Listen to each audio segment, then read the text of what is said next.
Hello बच्चों, आइए इस प्रश्न को पढ़ते हैं।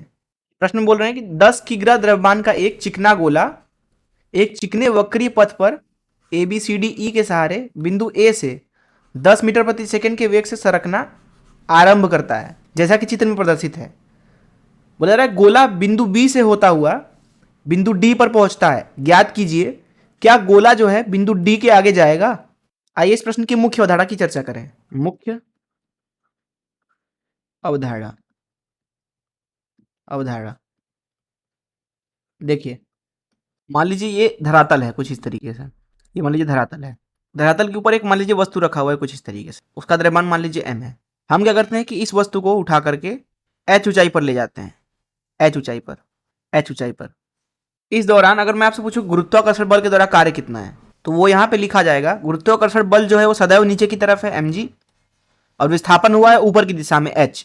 तो गुरुत्वाकर्षण बल के द्वारा किया गया कार्य हो जाएगा बल गुणे विस्थापन गुणे कॉस 180, क्योंकि कार्य का सूत्र ही होता है बल सदिश डॉट विस्थापन सदिश, अगर बल नियत है तो। क्योंकि यहाँ पे नियत था गुरुत्वीय बल, तो यहाँ पे आपको गुरुत्वीय बल के द्वारा किया गया कार्य मिल रहा है ऋण mgh के बराबर। इसको समीकरण 1 बोल देते हैं। अब देखिए, गुरुत्वीय बल एक संरक्षी बल है। संरक्षी बल के द्वारा जो किया गया कार्य होता है, जो कि यहाँ पे है wg, वो बराबर होता है ऋण चिन्ह के साथ डेल्टा यू के, अर्थात स्थितिज ऊर्जा में परिवर्तन की ऋणात्मक के। तो यहाँ पे लिखा जाएगा ऋण mgh बराबर ऋण अंतिम स्थिति ऊर्जा। मान लीजिए h ऊंचाई पर गुरुत्वीय स्थिति ऊर्जा u है और धरातल पे u नॉट है, तो यहाँ लिखेंगे u ऋण u नॉट। तो यहाँ से आपको दिख रहा है कि u मिलेगा आपको u बराबर mgh धन u नॉट। हम प्रायः ये करते हैं, प्रायः जो u नॉट है उसको शून्य ले लेते हैं, अर्थात धरातल पे गुरुत्वीय स्थिति ऊर्जा को शून्य ले लिया जाता है। इसलिए h ऊंचाई पर गुरुत्वीय स्थिति ऊर्जा को लिखा जाएगा u बराबर mgh के बराबर mgh। तो ये तो पहले आप समझ लें कि h ऊंचाई पर गुरुत्वीय स्थिति ऊर्जा को लिखा कैसे आता है। सूत्र है mgh u बराबर। दूसरी चीज आप यहाँ पे ये समझें, कार्य ऊर्जा प्रमेय। यहाँ पे जो कार्य ऊर्जा प्रमेय हमसे जो कहता है, कार्य ऊर्जा प्रमेय के अनुसार जो सभी बलों द्वारा किया गया कार्य है, सभी बलों द्वारा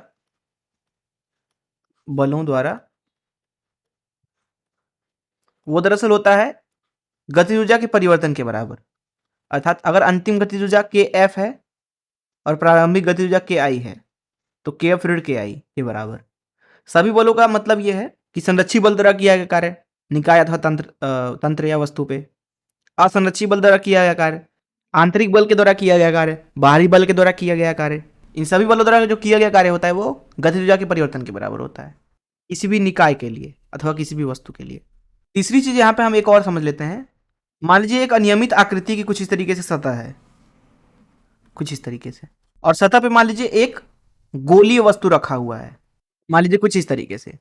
जो ये गोला है इसका केंद्र मान लीजिए यहाँ पे है, तो इस गोलीय वस्तु के ऊपर जो ये पूरा सतह है, अभिलंब बल जो लगाता है वो अभिलंब बल सदैव ही इसके केंद्र से गुजरता है।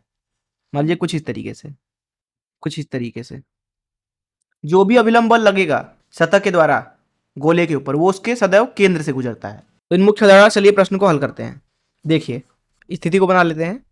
देखिए यहाँ पे जो ए है वो सतह पे कहीं पे भी हो, कहीं पे भी, वो कहीं पे भी जाए, वो सदैव सतह के संपर्क में ही है, अर्थात संपर्क से दूर कभी तो नहीं जा रहा है। किसी भी जगह पे आप देखो, जो यहाँ पे एन बल है अभिलंब बल, वो सदैव सतह के अभिलंबवत है एन, कुछ इस तरीके से गोले के केंद्र से गुजरता हुआ। अब जब तक संपर्क है वस्तु का तभी तक ये एन है, और क्योंकि संपर्क यहाँ छूट नहीं रहा तो इस एन बल के द्वारा जो कार्य है यहाँ पे वो शून्य होगा। वहीं गुरुत्वीय बल के द्वारा यहाँ पे अगर हम कार्य लिखें ए से डी के दौरान, इसको गायब कर देते हैं, तो बस हमें देखना है कि ऊर्ध्वाधर में कितना विस्थापन हुआ है। देखिए यहाँ पे अगर हम बात करें ऊर्ध्वाधर विस्थापन की, तो यहाँ से धरातल की ऊंचाई 3 मीटर है, और जब वो ए पे था तो 20 मीटर पे था, जिसका मतलब यह है कि उसका ऊर्ध्वाधर में जो विस्थापन हुआ है वो यहाँ पे हुआ है 20 ऋण 3 अर्थात 17 मीटर के बराबर। तो गुरुत्वाकर्षण बल के द्वारा जो किया गया कार्य है उसको लिखा जाएगा mgh, क्योंकि गुरुत्वाकर्षण बल mg नीचे है, विस्थापन भी नीचे हुआ है 17 मीटर। तो यहाँ हो जाएगा m जो कि है 10 किलो, g 10 मीटर प्रति सेकंड का वर्ग मान लिया, h 17 मीटर है, तो ये आएगा 1700 जूल के बराबर। तो यहाँ लिख देते हैं 1700 जूल। अब a से d के दौरान लगाना है कार्य ऊर्जा प्रमेय, तो a से d के लिए लिखेंगे यहाँ पे जो सभी बलों द्वारा किया गया कार्य है वो है Wn धन Wg। इसके अलावा तो कोई और बल लग नहीं रहा। ये बराबर होना चाहिए गतिज ऊर्जा में परिवर्तन के।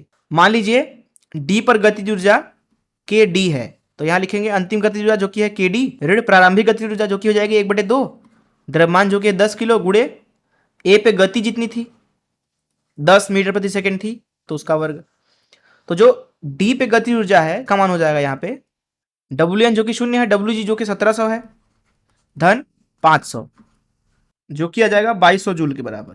तो जैसा कि अभी हमने देखा कि जो d पर जब ये कण पहुंचेगा तो उसके पास कुछ ना कुछ गतिज ऊर्जा है जो कि है 2200 जूल। इसका मतलब है कि बिंदु d पर वो कुछ ना कुछ गति प्राप्त कर लेगा, उसके पास कुछ ना कुछ गति होगा, उसकी वजह से वो और आगे जाएगा। तो इस प्रश्न का उत्तर हो जाएगा कि हाँ वो बिंदु डी के आगे भी जाएगा क्योंकि उसके पास अभी भी गतिज ऊर्जा है, अर्थात उसके पास कुछ ना कुछ गति है अभी भी। मैं आशा करता हूं कि आपको इस प्रश्न का हल जरूर समझ में आया होगा। धन्यवाद।